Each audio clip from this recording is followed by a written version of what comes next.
우리 함께 보좌로부터 물이 흘러 그리고 나의 주인 삼은 찬양드리겠습니다.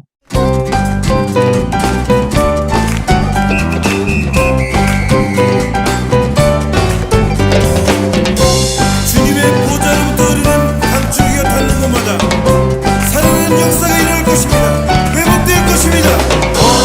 보좌로부터 물이 흘러 닿는 곳마다 새로워지네. 골짜기를 지나 들판으로 생수의 강물 흘러넘치네.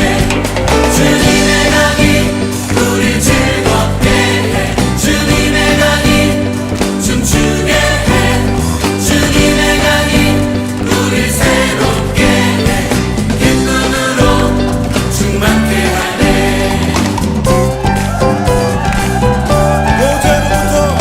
보좌로부터 물이 흘러 닿는 곳마다 새로워지네.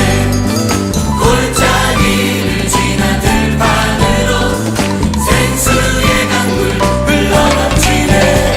주님의 강이 우릴 즐겁게 해.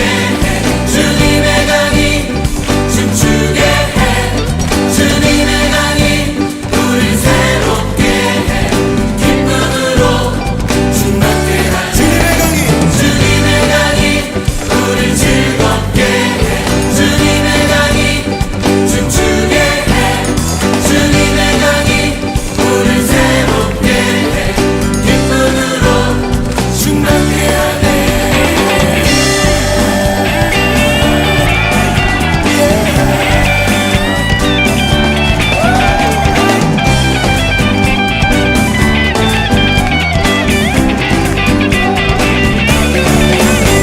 주님의 강이 우릴 즐겁게 해. 주님의 강이 춤추게 해. 주님의 강이 우릴 새롭게 해. 기쁨으로 충만케 하네. 주님의 강이 우릴 즐겁게 해. 주님의 강이 춤추게 해. 주님의 강이 우릴 새롭게 해. 기쁨으로 충만케 하네. 주님의 강이 우릴 즐겁게 해. 주님의 강이 춤추게 해. 주님의 강이 우릴 새롭게 해. 기쁨으로 충만케 하네. 기쁨으로 충만케 하네. 기쁨으로 충만케 하네.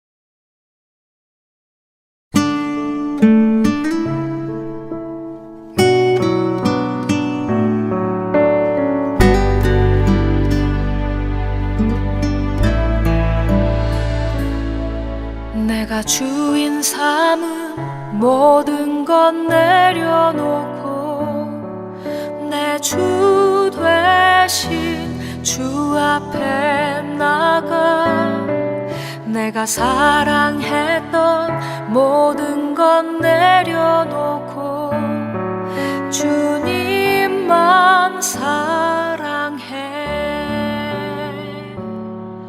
내가 주인 삼은 모든 것 내려놓고 내 주 되신 주 앞에 나가 내가 사랑했던 모든 것 내려놓고 주님만 사랑해. 주 사랑 거친 풍랑에도 깊은 바다처럼 나를 잠잠케 해. 주 사랑 내 영혼의 반석 그 사랑 위에 서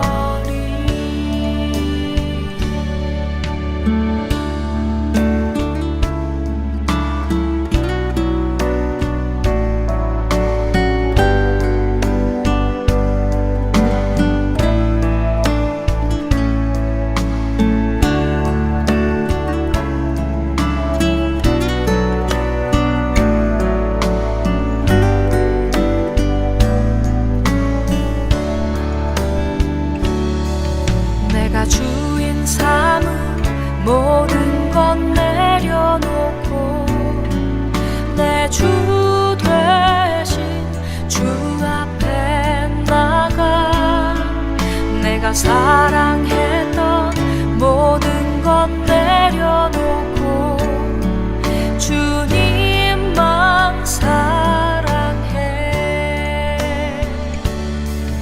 내가 주인 삼은 모든 건 내려놓고 내 주 대신 주 앞에 나가 내가 사랑했던 모든 건 내려놓고 주님만 사랑해.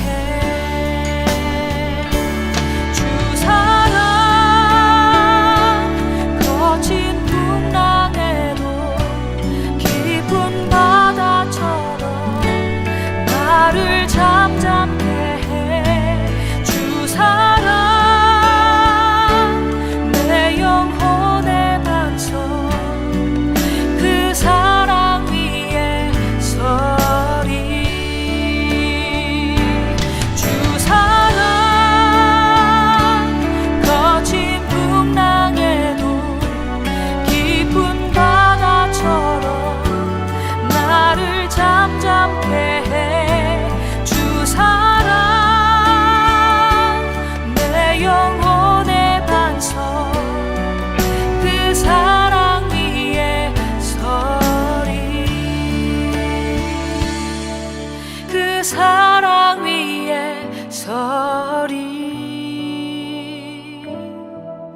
그 사랑 위에 서리.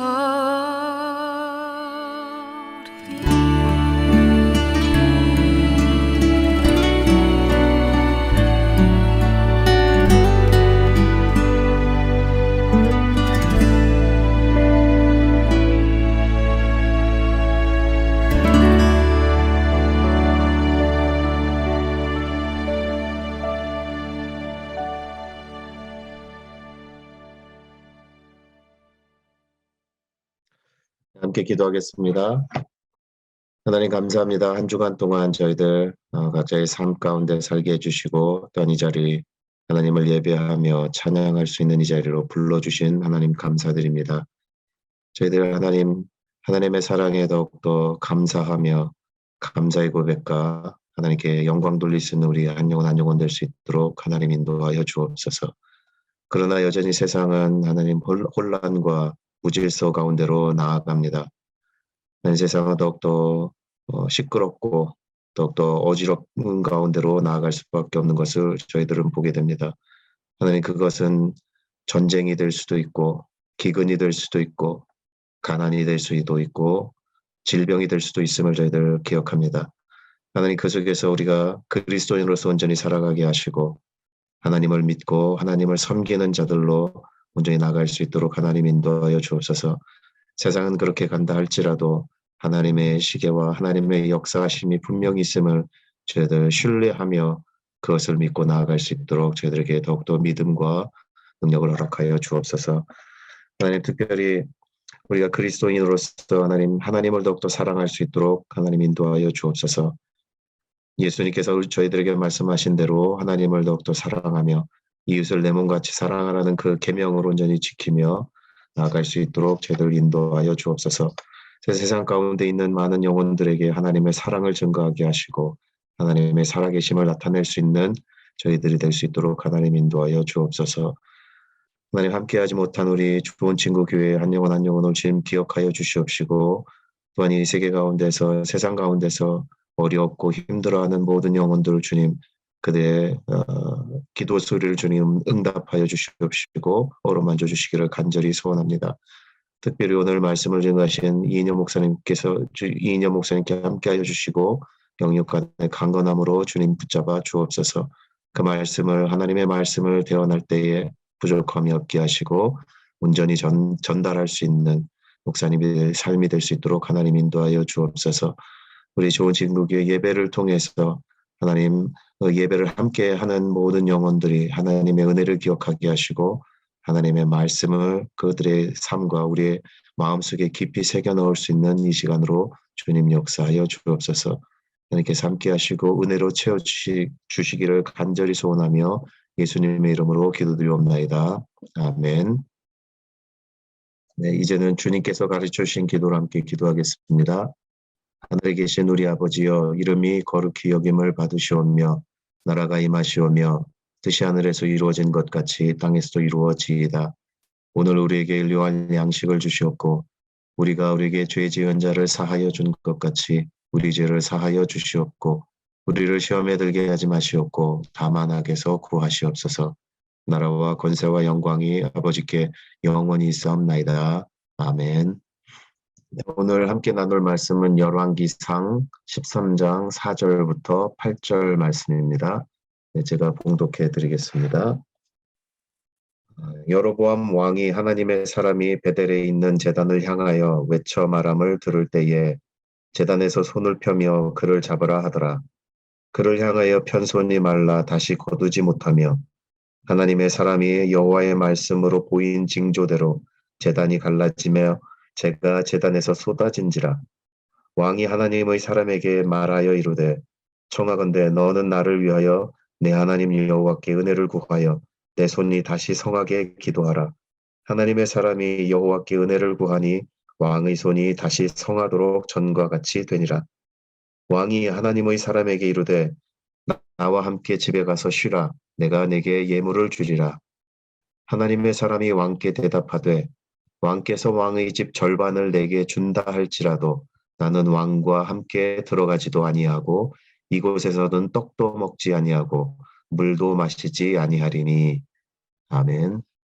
오늘 말씀은 이인영 목사님께서 욕된 이름 여로보암이라는 제목으로 말씀 전해주시겠습니다. 여러분은 어릴 적에 꿈이 있으셨어요? 뭐가 되고 싶으셨나요? 뭔가 특별한 게 되고 싶으셨던 게 있으셨나요? 요즘 아이들에게 나중에 커서 꿈이 뭐냐? 이러고 물어보면 연예인 되고 싶다는 아이들이 많다고 하죠.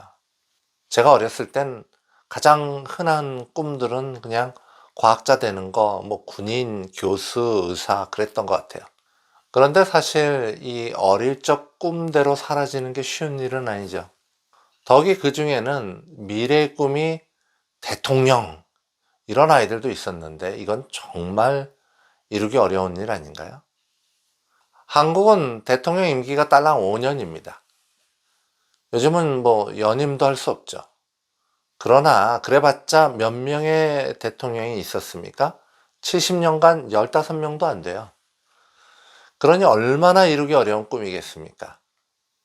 현대도 이런데 옛날에는 어땠을까요?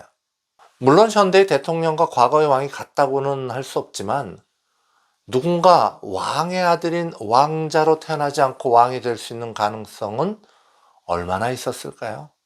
그게 어느 나라이든 간에 어느 시대이든 간에 왕이 되는 건 거의 꿈꾸기도 어려운 일이었을 겁니다.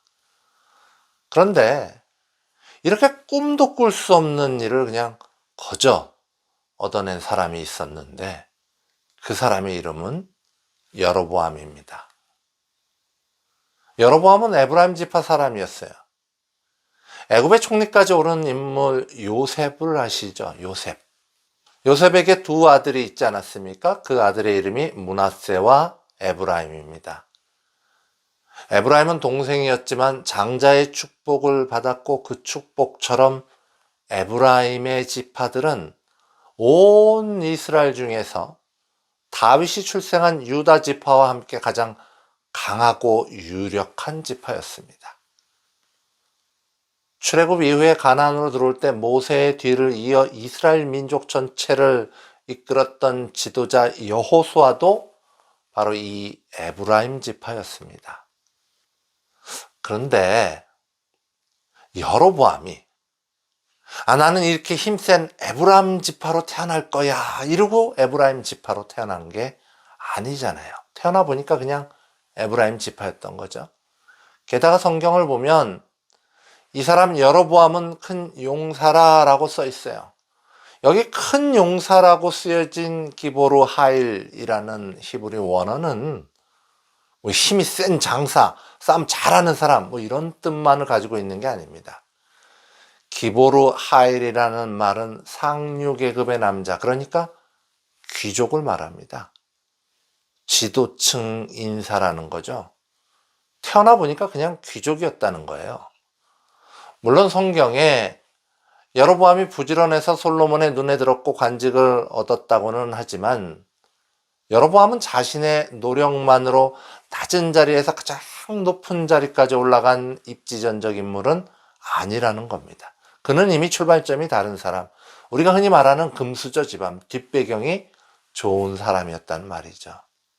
여로보암의 인격과 능력을 떠나서 이미 그의 뒷배경을 보고 그를 따르는 사람이 많았다는 말입니다. 이런 여로보암이 어느 날 선지자 아히야를 만납니다. 그리고 그는 전혀 상상하지도 기대하지도 못했던 이야기를 듣죠. 열왕기상 11장 29절에서 31절의 말씀입니다. 그 즈음에 여로보암이 예루살렘에서 나갈 때 실로 사람 선지자 아히야가 길에서 그를 만나니 아히야가 새 의복을 입었고 그 두 사람만 들에 있었더라. 아히야가 자기가 입은 새 옷을 잡아 12조각으로 찢고 여로보암에게 이르되 너는 10조각을 가지라. 이스라엘의 하나님 여호와의 말씀이 내가 이 나라를 솔로몬의 손에서 찢어 빼앗아 10지파를 내게 주고. 여로보암은 아히야의 이 예언을 얼마나 믿었을까요? 내가 왕이 된다고? 진짜로? 진짜로 왕이 된다고? 이러고 막 설렜을까요? 아니면 아유, 나라가 이렇게 견고한데 무슨 말도 안 되는 소리냐, 그냥 무시하고 말았을까요? 여로보암이 그 당시 무슨 생각을 했는지 성경은 명확하게 표현하고 있지 않습니다. 하지만 분명한 것은 이 소식이 솔로몬에게 들어갔습니다. 자신의 아들도 아닌 사람이 왕이 된다는데 그걸 그냥 둘 왕이 어디 있겠습니까? 솔로몬은 당연히 장래에 있을지도 모르는 위험을 제거하기 위해 여로보암을 죽여 없애려 합니다. 그러자 여로보암이 애굽왕 사삭에게로 망명을 해버리죠. 그러나 여로보암의 망명길은 다윗이 겪었던 고통의 도망자 생활과는 완전히 달랐습니다. 다윗이 자신을 죽이려는 사울왕을 피해 다니며 수없이 당했던 고난의 이야기는 여로보암에게는 없었단 말이죠. 솔로몬의 처갓집이었던 애굽 왕조를 누르고 이제 막 새로운 왕조를 이룬 애굽 왕 사삭은 이미 강성해진 이스라엘의 솔로몬을 견제하기 위해 솔로몬의 정적들을 환영하며 맞이해 주었습니다. 이 솔로몬이 죽을 때까지 여로보암은 그저 편안하게 애굽 왕의 도움을 받으면서 아주 잘 살고 있었다는 겁니다. 열왕기상 12장 2절의 말씀을 보면 여로보암이 전에 솔로몬 왕의 얼굴을 피하여 애굽으로 도망하여 있었더니 이제 그 소문, 솔로몬이 죽었다는 소문이겠죠.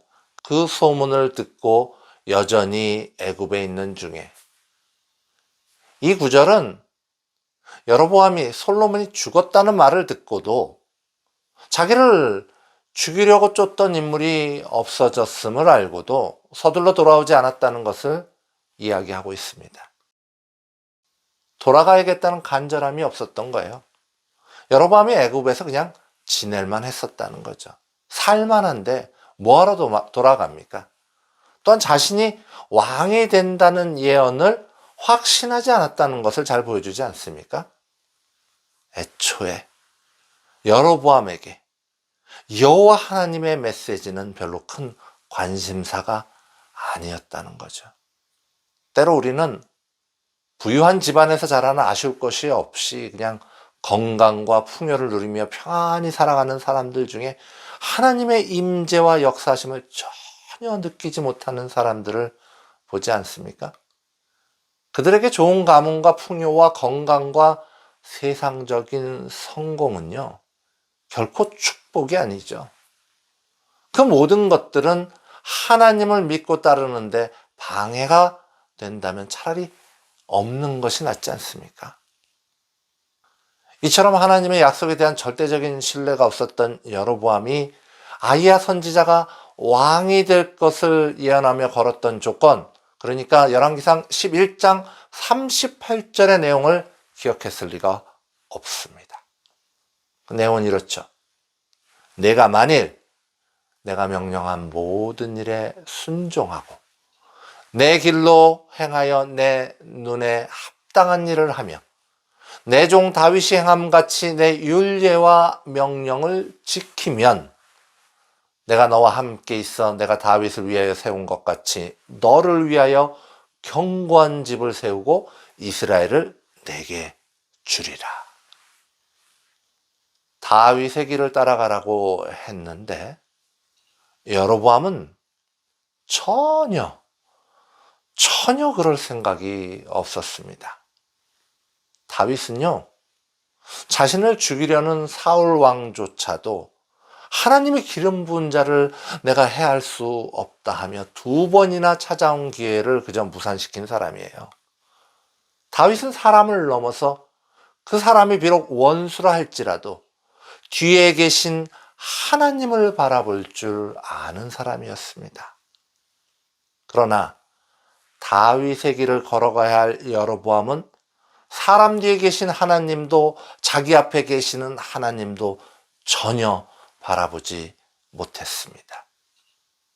사람이요, 곁에 계셔서 역사하시는 하나님을 인식하지 못하면요, 그저 자신의 이익만을 쫓아서 악을 부리는 겁니다. 안 해도 될 못된 짓을 하는 거죠. 여로보암이 그랬어요. 하나님이 여로보암을 왕으로 세우시려고 이스라엘을 쪼개신 게 아니잖아요. 이스라엘은 어차피 솔로몬의 죄로 쪼개지기로 되었던 거고 하나님의 은혜로, 그저 하나님의 그 은혜로 여로보암이 왕으로 선택된 게 아니겠습니까? 그러니까 하나님이 이미 역사하고 계시니까 다윗처럼 인내하며 하나님을 온전히 섬기기만 하면 여로보암은 자연스럽게 이스라엘의 왕이 되지 않았겠습니까? 하나님의 약속대로 그의 나라가 굳건해지지 않았겠습니까?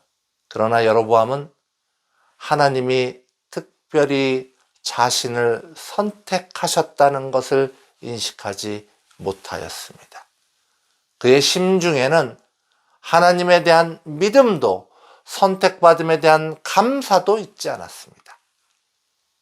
별다른 노력 없이 그저 힘센 에브라임 지파에서 태어나고 그저 유력한 귀족 집안의 자녀가 되고 위험할 때 안전하게 애굽 왕의 보호 아래서 위기를 잘 넘기고 남들의 도움으로 왕이 된 여로보암은 자신이 갖고 있는 것, 자신이 누리고 있는 모든 것들이 하나님께로부터 온 것임을 인식하지 못하였습니다.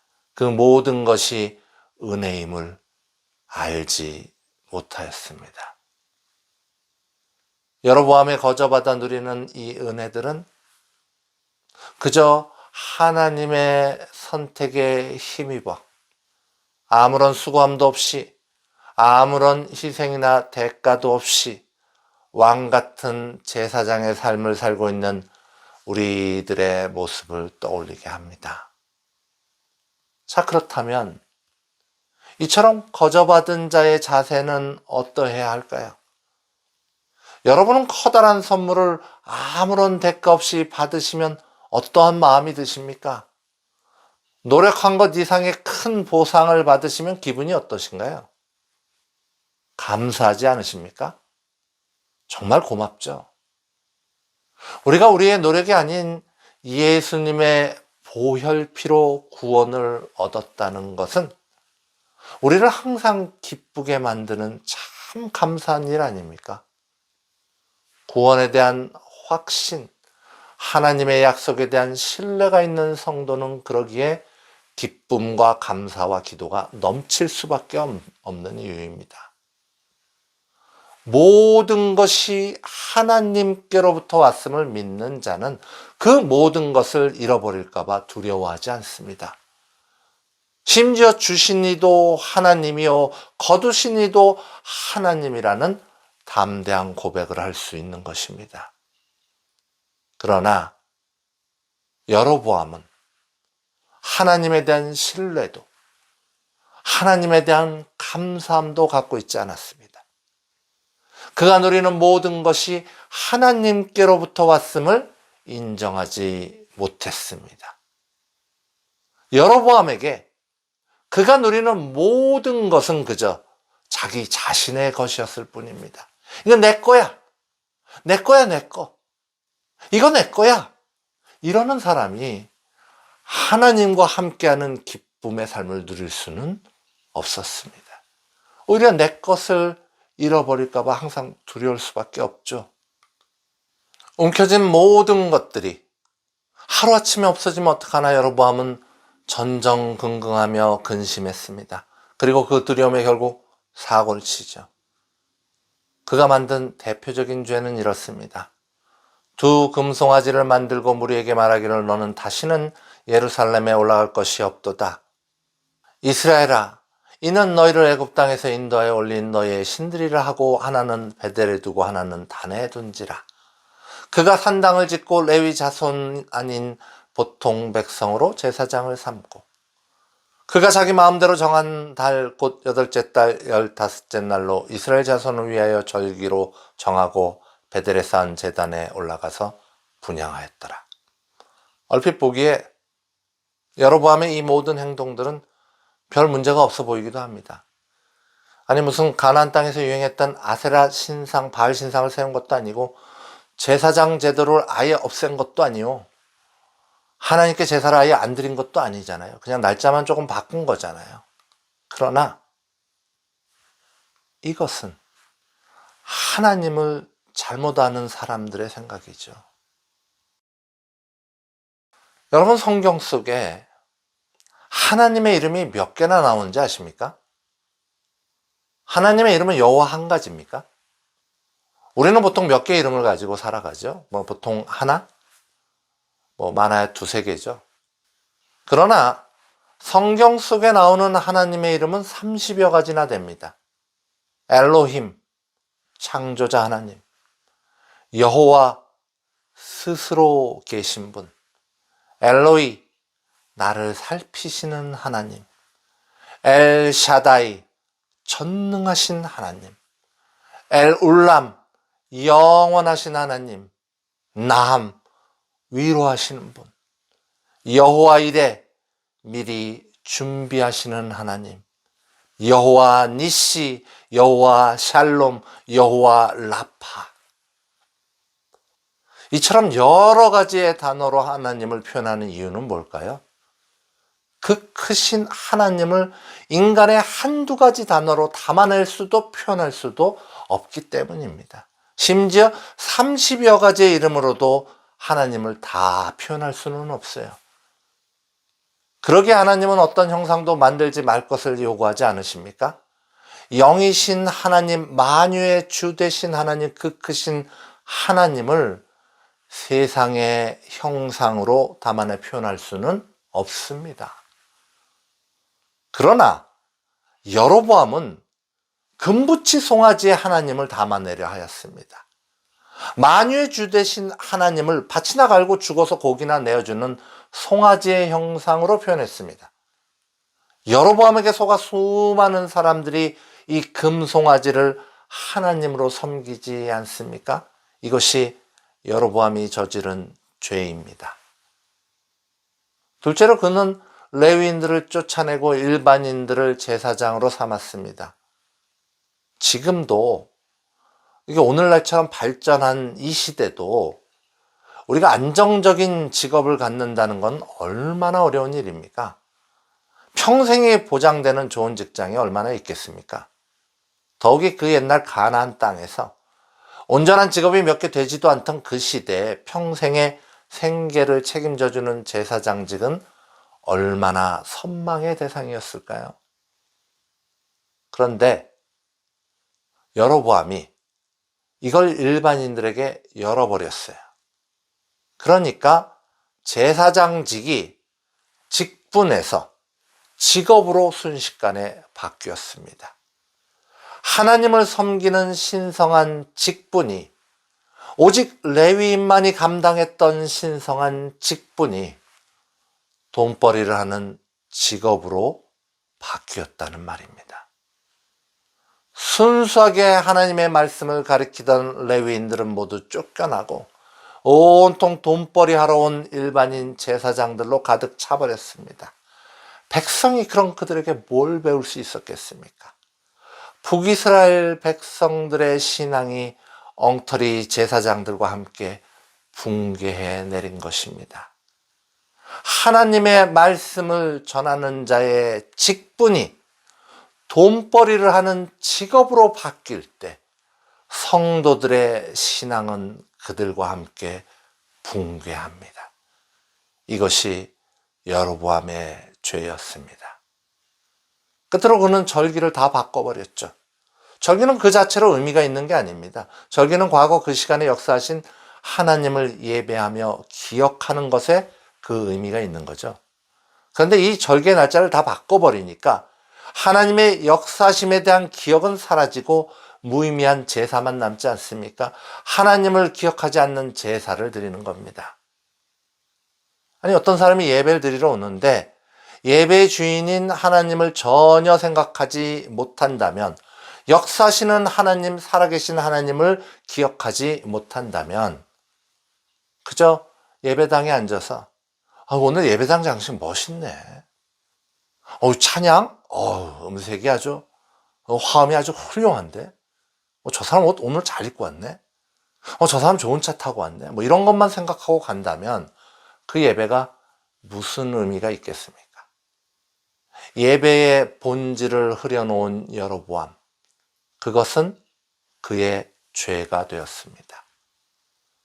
감사함을 잃어버리고 자기가 가진 것이 하나님께로부터 왔음을 인식하지 못한 여로보암은 내 것을 빼앗길 것 같은 두려움에 광기를 부리다가 여로보암 자신이 죄 짓는 것을 넘어 온 이스라엘 땅에 죄가 가득하게 만들었습니다. 이처럼 죄의 원흉이 된 여로보암을 그러나 사랑이 많으신 하나님은 단번에 징벌하지 않으셨어요. 회개할 수 있는 기회를 또 주십니다. 여호와 하나님은 하나님의 사람을 보내 경고의 메시지를 전하고 기적을 보여주십니다. 여로보암이 거기서 회개하고 돌아서면 끝나는 일이었어요. 그러나 애초부터 감사할 줄도 하나님의 임재하심도 인식하지 못했던 여로보암은 자신의 죄악을 멈추지 못했습니다. 열왕기상 13장 33절로 34절의 말씀입니다. 여로보암이 이 일 후에도 그의 악한 길에서 떠나 돌이키지 아니하고 다시 일반 백성을 산당의 제사장으로 삼되 누구든지 자원하면 그 사람을 산당의 제사장으로 삼았으므로 이 일이 여로보암 집의 죄가 되어 그 집이 땅 위에서 끊어져 멸망하게 되니라. 모든 것을 얻었으나 감사할 줄 모르고 경고를 받았으나 멈추지 못한 여로보암은 결국 멸망하고 말았습니다. 그러나 그의 멸망은 단지 죽음으로 끝나지 않습니다. 여러분, 사도신경 잘 아시죠? 우리가 늘상 외우는 사도신경에 참으로 저주받은 이름이 나오지 않습니까? 본디오 빌라도. 본디오 빌라도에게 고난을 받으사. 수억 수천의 사람들이 이 저주받은 이름을 부르지 않습니까? 사람 이름 중에 이런 이름이 또 있을까? 이렇게 수치스러운 이름이 또 있을까요? 그런데 성경 속에서 여로보암의 이름이 이렇게 사용되어집니다. 많은 왕들의 죄를 이야기할 때 그가 느밧의 아들 여로보암의 길로 행하여, 느밧의 아들 여로보암의 길로 행하는 것 자체가 죄를 상징하는 단어로 사용되었다는 말입니다. 여로보암 그의 이름이 죄를 상징하는 수치스러운 이름이 되었다는 말입니다. 본디 자기 것도 아니었던 것을 내 것이라 생각하며 빼앗길까 두려움에 죄를 지었던 여로보암은 성경 속에 저주받은 이름을 남겼습니다. 사랑하는 성도 여러분, 하나님이 우리를 선택하심은 우리 노력의 결과물이 아닙니다. 하나님이 우리를 성도로 불러주심은 나 자신의 공로로 인함이 아닙니다. 애써서 얻은 것이 아니기에 우리는 가끔 구원에 대해 불안해할 때가 있습니다. 뭔가 해야 할 것 같은 생각이 들 때가 있죠. 그러나 우리가 할 일은 아무런 자격 없는 우리를 부르셔서 왕 같은 제사장 삼아주신 하나님께 오직 감사하는 일임을 잊지 마시기 바랍니다. 그 감사함으로, 그 기쁨으로 성도는 모든 죄를 끊어내는 것입니다. 구원은 원래 우리의 것이 아니었습니다. 우리는 그저 만세 전부터 우리를 기억하셔서 선택하여 불러주신 하나님의 은혜로 이 모든 것을 갖고 누리게 된 것입니다. 어리석은 길을 걸어갔던 여로보암을 바라보며 구원받은 우리가 해야 할 것은 오직 감사뿐임을 깨닫는 은혜가 우리 가운데 넘치시기를 간절히 소망합니다. 네, 우리 함께 주의 옷자락 만지며 함께 찬양 드리겠습니다.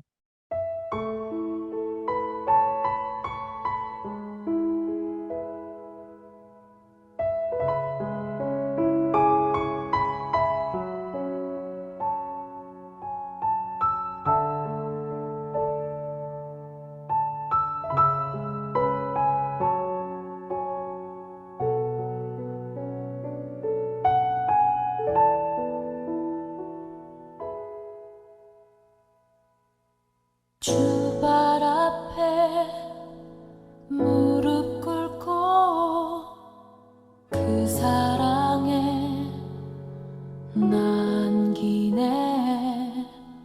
어떤 말도 그 어떤 소리도 그 발 앞에서 잠잠해지네.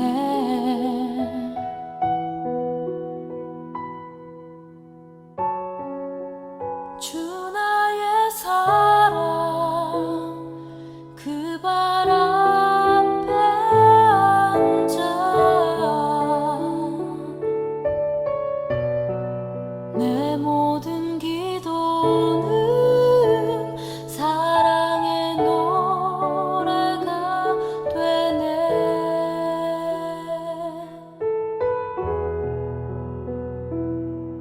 주의 옷자락 만지며 주의 두 팔을 씻기며 주님 그 발에 입 맞추며 나의 왕관을 놓으리.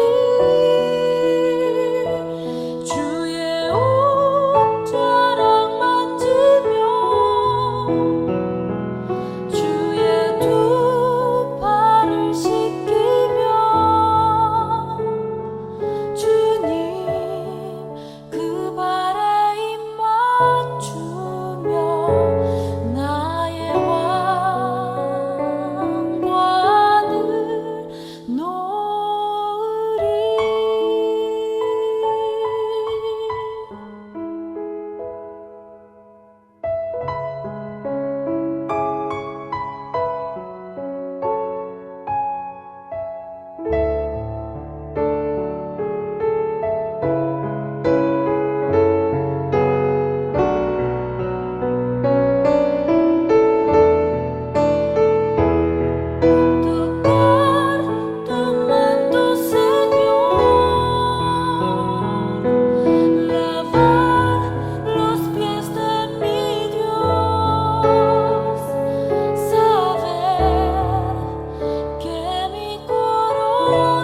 이인영 목사님께서 축도해 주시겠습니다. 이제는 우리 주 예수 그리스도의 은혜와 하나님 아버지의 놀라운 사랑하심과 성령님의 감화 감동 역사하심이 우리를 구원해 주신 그 감사함으로 세상을 이기며 살기로 다짐하는 우리들의 머리 위에 지금으로부터 영원토록 함께 하시기를 간절히 축원하옵나이다. 아멘.